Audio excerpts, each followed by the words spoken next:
So let me ask a question. Talking about what could have been. You jogged my memory on something I saw recently that I hadn't thought about since we had Cornette on the show.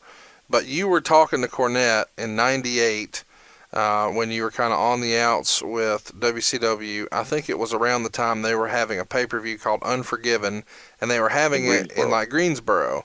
And so there was Yeah. talk that maybe you would come in. So did they ever talk about if they brought you back and Ric Flair came back to the WWF in 1998, what you would have been programmed to do? Because at the time, DX is going on, they're in the Attitude Era, they're doing crazy over the top stuff.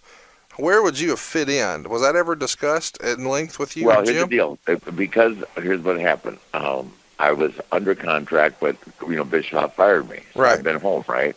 So Cornette called me and said, "Look, Reed had just won the AAU Nationals. That's what I got fired for. Reed won that tournament, that the AAU Nationals in Detroit. So they wanted me to bring Reed and sit in the front row at the Coliseum, which was sold out, which would have been huge, right? I was dying to do it, and they were going to start talking about the fact that they had a champion in the front row that they were going to interview later in the show, and then they were to come over and interview Reed. That's hilarious. Oh, it would have been huge.